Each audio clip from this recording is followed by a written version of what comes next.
sin not being in existence in, and loved the people who mistreated him. He gave respect to the people that criticized him.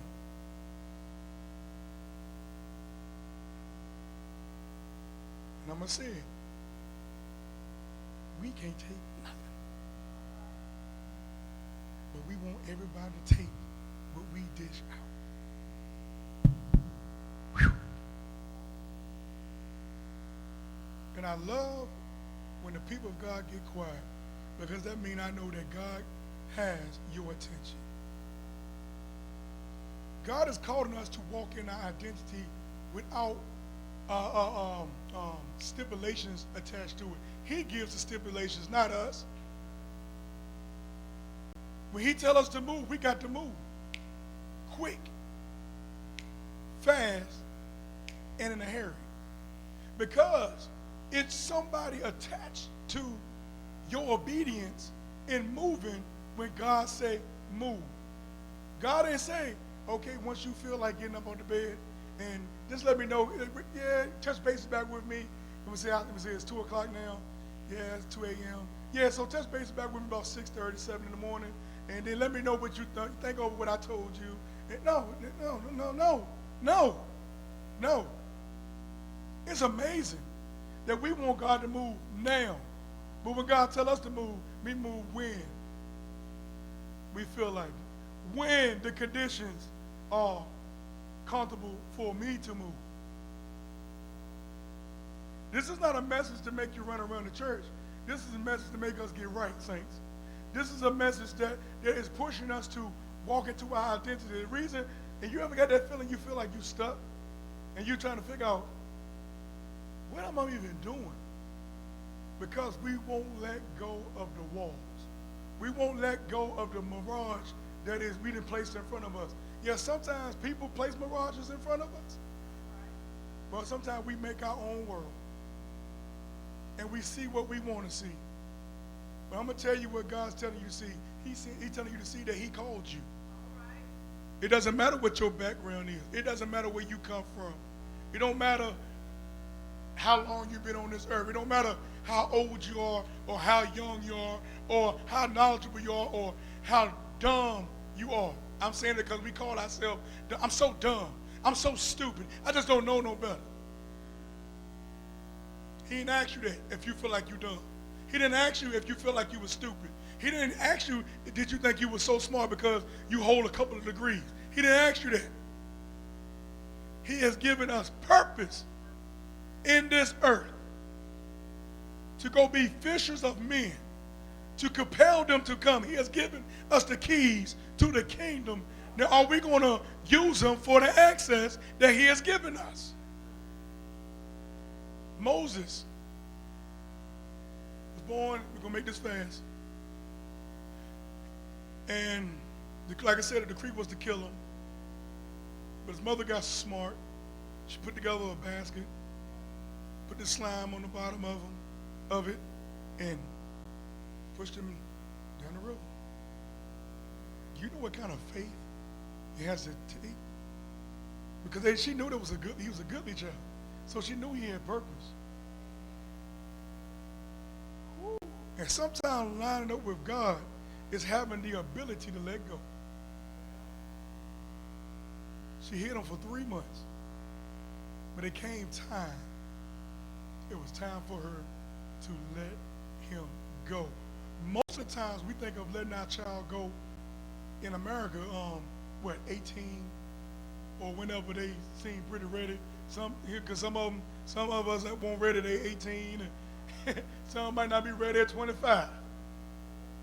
But can you imagine being tasked with the assignment of letting your child go? And we're going to say 3 months. Not only letting them go, but letting them go in dangerous situations. Not knowing who's going to find him could be the very person who gave the decree to have him killed. But that's why I love God. Because we think we got these scenarios in our head of how life is supposed to be carried out and how we're supposed to walk into our next blessing. There's supposed to be this explosion and all this power that's going on. I'm here, everybody. Sometimes you're going to walk in your next level of blessing, and people are going to look at you and like, who is that? Who they think they are? Why are they here? You can say boldly, I'm here because God sent me here. Moses floated down the river right into his destiny. Moses was a Hebrew.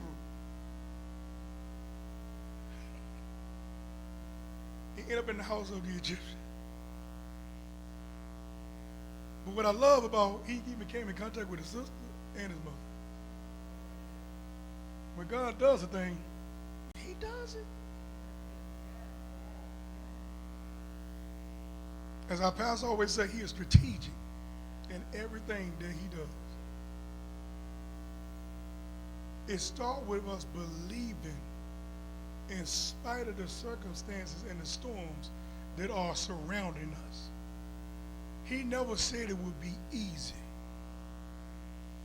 but he did say it's necessary.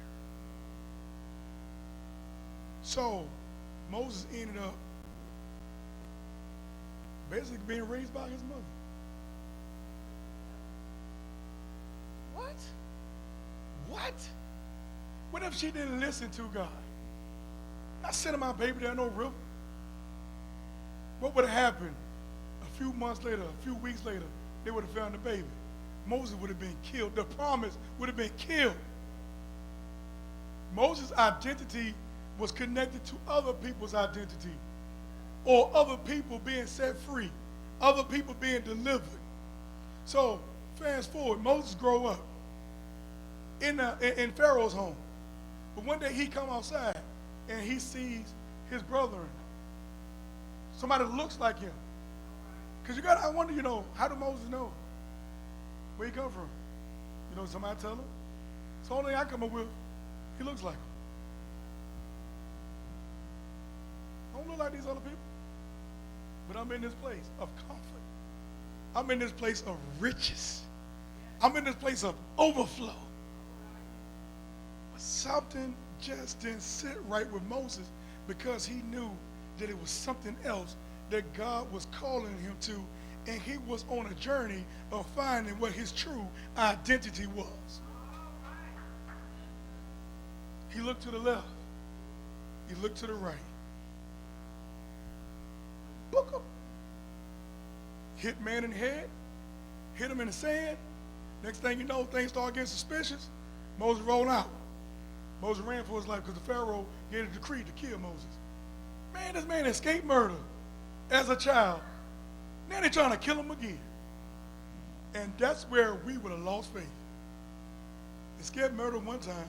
Escape heartache one time. Escape pain one time.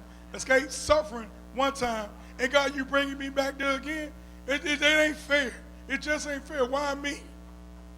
Why you just save me to get me killed again? It don't even make sense. This is what we say. You ain't got to say it. You ain't got to say amen. That's what we say. Why me? It ain't fair. Why ain't get the job? Oh, boy. God has a sense of humor. He said, he don't care if we feel like it's fair. I'm pulling something out of you. I'm pulling something out of you. So, decree comes to kill Moses. Moses on the run again. He escaped the Midian. And found these young ladies and he helped them. And he ended up being at the house of Jethro, where are you? And so he on the backside of the mountain, working, laboring in the desert. Man, that's a big change, ain't it? Finding your true identity. Lord, do I got to find who I am in this hot sun? Do I got to work? Lord, I ain't had to work before. Why I got to work to find out who I am? Why I got to put in the work? It builds character. That's old school right there. It builds character. Why I got to do this? Because it builds character. Or we're going to keep it really real. Because I said so. And that God was God saying to us. Because I said so. So, long story short, Moses goes through all these things. He did this. He recognized who he was. But still, it was something missing. Something missing. It was a disconnect. And all of a sudden, one day, Moses is on he's up by the burning bush, a bush not being consumed. And next thing you know, he get called. It said, it was Exodus chapter 3. Now Moses kept the flock of Jethro, his father-in-law, the priest of Midian, and he led the flock to the backside of the desert and came to the mountain of God, even to Horeb. And the angel of the Lord appeared unto him in a flame of fire out of the midst of a bush. And he looked, and behold, the bush burned, but the fire in the bush was not consumed. And Moses said, I will now turn aside and see this great sight, why the bush is not burnt. And when the Lord saw that he turned aside to see, God called unto him out of the midst of the bush and said, Moses. And he said, here am I. And he said, draw not near hither, but put off thy shoes from off thy feet, for the place whereon thou standest is holy ground. This is the process or the journey of Moses starting to find his true identity. It started when he came out that day and he saw his brother being persecuted. It started there. He hadn't accepted the call yet, but something had started. And that was like for some of us, a lot of us. We know that we are to do something different, and we have started a journey, but we don't know where we're going, but we're going in faith. But it's something about after God calls our name, then we started to ask questions. When he saw his brother being done wrong, he didn't ask no questions. He did what he had to do. He knew something had to change. But it's something about when God finally calls our names, we get a little discouraged about what the journey is, about what our call is, and about our identity. Because if we fast forward, after Moses accepted the call, here am I experienced this personally in my own life. God called my name. He called me like about 5 or 6 times. And I ran around the house trying to figure out who was calling me. I went to my brother's room first. He was knocked out. I went to my mom's door and knocked on the door. And I said, Mom, did you call me? She said, no, boy, we sleep. And I'm getting scared. Then my heart started racing. I'm like, what is this? So I go back to my bedroom. I'm laying in my bed, got my feet up, half asleep, and he called me again. But it was personal because he didn't call me Antonio. He called me by my nickname, Brian. So I said, what is this? And the voice got louder and louder. And then I said, he called me last time, he said, Brian. And I said, yes, Lord. And I know from then I've been called. And from the time that I've been called, I've been going through all kinds of tests. From the time I've been called, I've been unsure about what I'm supposed to be and what I'm supposed to do and who I am. But before then, I wanted to be a preacher. Never really told a lot of people back then. I wanted to be this great musician.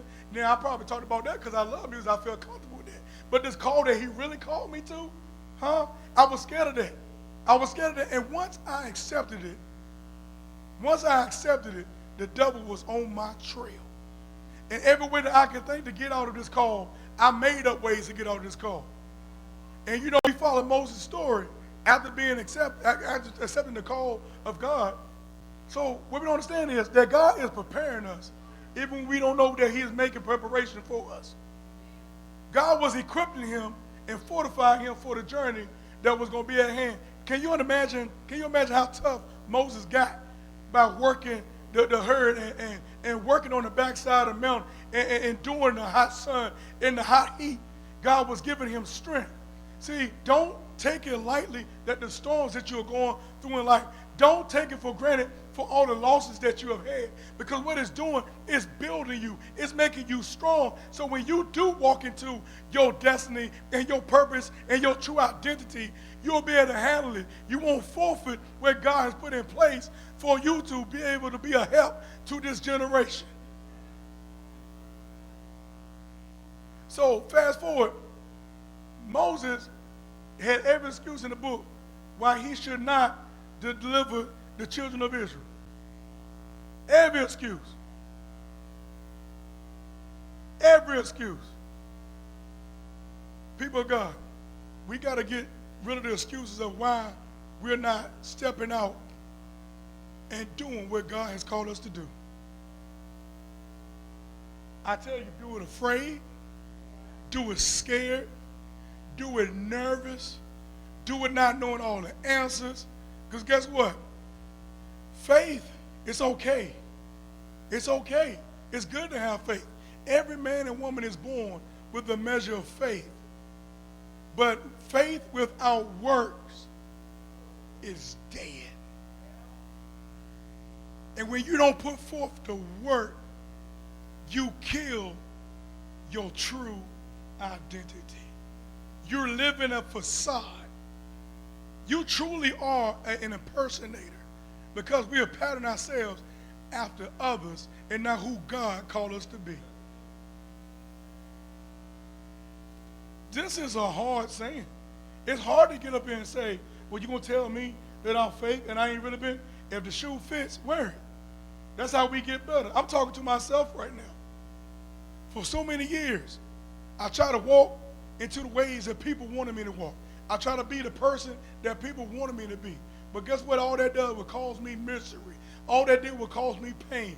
I'm not saying that we can't tweak things about ourselves. So don't get me wrong. That's not what I'm saying. Because some things that we do need to work on about ourselves, even that we operate in ourselves. But many of us, we have become true, dedicated people pleasers. We're connected in circles that we have no business being in. We're walking in groups that we have no business being in, because God has showed you time and time again. Y'all listening to me? Time and time again that you need to escape. You need to turn from your wicked ways. We need to turn from the thing that God didn't call us to and run to the things that he called us to. He will strengthen you for the journey. And don't worry about being so equipped or qualified. He will equip you with everything that you need. He will qualify you for everything you need. You're going to be able to walk and say the gift, your gift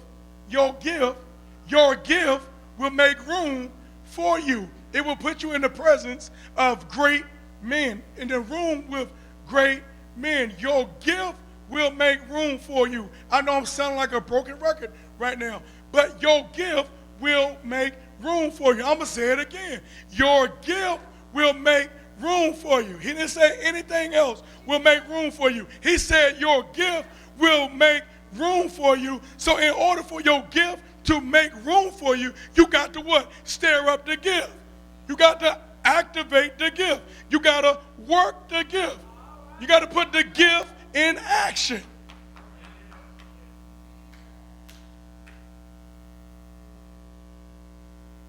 Moses' gift was doing what he was told to do, even if he was scared. I give it to him. He did ask some questions. He did try to get out of it. But at the end of the day, he still went nervous, afraid, not confident in himself, not believing in himself. But he did what God called him to do. And in many circumstances, in many ways, he was truly blessed.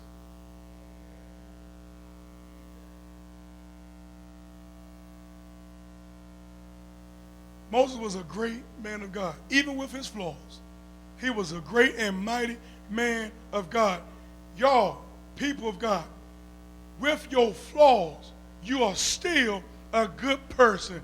Even with some of your inconsistencies, you are still a good person. We just got to do a little bit better today than we did yesterday. God honors progress. He really does. People want to look at people, see them smoking cigarettes. But you don't see that that person used to smoke 3 packs a day. Then they're down to a pack a day. We have the nerves and the audacity to criticize that person. They making strides into the right directions of walking into their clean identity and their clean destiny. We see a person drinking, and we automatically assume that they ain't no good. Then we automatically assume, but what about the things that we're doing and we're identifying in that is not of God? And yes, I'm going to say it. We people of God, yes, it's not what God teaches us to be, and I don't stand for it. I don't talk about this much when I preach, but I'm going to talk about it today. We want to give the LGBTQ plus community a hard time about the way how they identify, but how many of us identifying in the way we want to be? God called you to be happy. You identifying as being saved. God called you to identify as victorious. We identify as being miserable.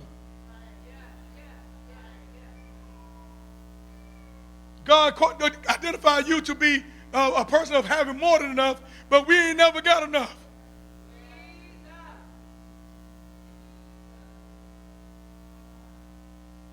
So before we can even pass judgment on somebody else, what are you identifying as?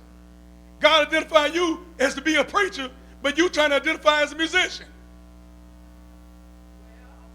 God called you to walk into the identity of being an usher, but you trying to be a banquet planner. He ain't called you to do that. And then we wonder why we're miserable. We wonder why we never happy. We wonder why we're in a place of feeling lost because we're not walking in our true identity. We identify as what we want to identify and nothing else. But God said, I called you to be delivered. I called you to be made free. I called you to walk in purpose. I called you to turn from your wicked ways. I called you to seek my face. I called you to turn from your wicked ways. And then I tell you, this is the way you're going to hear from me. But you still trying to hear from me going in your own direction. You still trying to hear from me doing what you want to do. You still trying to hear from me walking in the ways that you want to walk in. You trying to make relationships connect that wasn't made to connect because they don't even have the same fittings.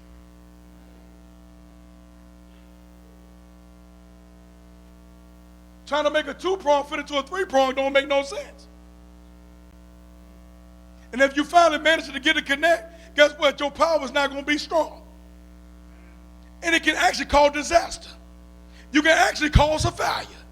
And a lot of us, the reason we got fire in our life, because we're connecting things that shouldn't be connected, and we're not walking in our true and ultimate identity of what God called us to be. He called us to be set aside, called out. He already said that we'll procure you.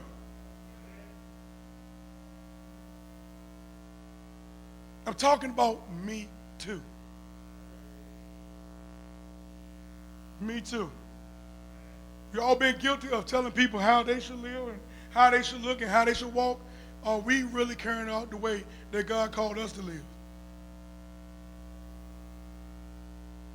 And in closing, we see in the Bible of many people that in spite of what they were going through in their life, they chose out to carry out the will of God. Shadrach, Meshach, and Abednego, Joseph, Daniel, you name it. They did what God told them to do. Especially like when I think about Joseph. Joseph has done something for me. In spite of what he was going through, he stayed on track of who his identity was. He said people was going to stand before him and they was going to bow. He knew that he was going to be a lifter of his people. Could nobody tell him no different? He might not understand the path that he was going to go on, but he never navigated from his destiny. He never navigated from who his true identity was. He gave God praise and reverence at all times. So like Shadrach, Meshach, and Abednego, they gave God reverence and praise at all times. Just like Daniel, they gave God reverence and praise at all times. They knew who they were. They know who they was called to be, and they know who gave them purpose in their life. God said, if my people that are called by my name, if we would just humble ourselves, turn from our wicked ways, the things that we want to do, then he going to hear from us. He going to bless us. He going to open up the window that we don't have room enough to receive. But we got to walk in who we are called to be. We got to trust him even though we don't see the way. We just got to believe that he is the way. He is definitely and truly a rewarder of them who diligently seek him. But I ask myself many days, God, am I really seeking you? Am I diligently calling on your name? Am I really seeking you for matters that's concerning my life, my family, my church family, my family at work, people that is connected to me? Or am I selfish? Or am I just thinking about what I want to do? Have I put up this facade, this wall, because I don't want to deal with people, because I don't want to walk through these challenges. I don't want to go through this pain. But God said, if you suffer with me, my brother, if you suffer with me, my sister, I'm going to bless you. You will be with me. You will reign with me. You will have everlasting life with me. So hold on. Be strong. Don't give up. Don't navigate from who you called to be, because you were called by God to walk in your divine destiny. Believe in yourself. Trust God. Believe in his word that he will do what he said he would do. I hope you've been blessed. God bless you. And I hope that God has spoke something in your life that make you want to change, make you want to embrace who he called you to be. If anybody with this, on the strength of the message, if you would like prayer today, if you would like to leave this place feeling totally different than you came, really changed. Yes, you don't know the way to go. You don't know all the right answers. You don't know which turns to really take, but God will lead you. He will guide you. He will hold you in his arms. He will give you the peace that you need to get through the journey. Just hold on. Be strong. Be strong in the Lord. The altar is now open.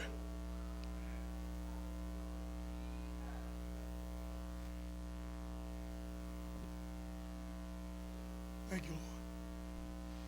Bless your name, Jesus.